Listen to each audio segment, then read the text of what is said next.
Kochi fisheries ഹാർബറിൽ വീണ്ടും പണിമുടക്ക്. തൊഴിലാളി യൂണിയനുകളും കച്ചവടക്കാരും തമ്മിലുള്ള കൂലി തർക്കത്തെ തുടർന്നാണ് പണിമുടക്ക്.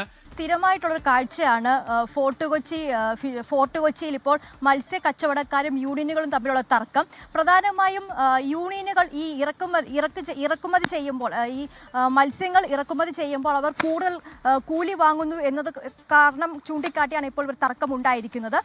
ഇന്നലെയും ഇന്നുമായി ഇപ്പോൾ യൂണിയനുകൾ തമ്മിൽ ചർച്ചകൾ നടക്കുന്നുണ്ട്. ഈ ചർച്ചയിൽ അവർ പ്രധാനമായും പറയുന്നത് തങ്ങൾ ഇനിയും നോക്കുകൂലി കൂട്ടില്ല, എന്നാൽ ഇപ്പോഴുള്ള നോക്കുകൂലി തങ്ങൾ ഇനിയും വാങ്ങും എന്നുള്ള രീതിയിലാണ് യൂണിയനുകൾ പറയുന്നത്. എന്നാൽ കച്ചവടക്കാർ അതിനെതിരെ തന്നെയാണ് ഇപ്പോൾ പറയുന്നത്. തങ്ങൾക്ക് ഇപ്പോഴുള്ള നോക്കുകൂലിയും നൽകാൻ കഴിയില്ല, ആ നോക്കുകൂലി കുറയ്ക്കണം കാരണം കുറേ ദിവസങ്ങളായിട്ട് ഇപ്പോൾ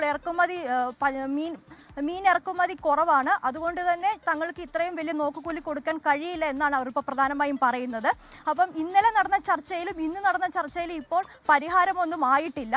അവർ പറയുന്നത്, യൂണിയനുകൾ പറയുന്നത് ഇനിയും ചർച്ചകൾ നടത്താം, തങ്ങൾക്ക് ചർച്ചകൾ നടത്തുന്നത് കുഴപ്പമൊന്നുമില്ല, എന്നാൽ ഇനിയും നോക്കുകൂലി കൂട്ടില്ല, പക്ഷേ ഇപ്പോഴുള്ള നോക്കുകൂലി തന്നെ തങ്ങൾ വാങ്ങും എന്നതാണ് ഇവർ പ്രധാനമായും പറയുന്നത്.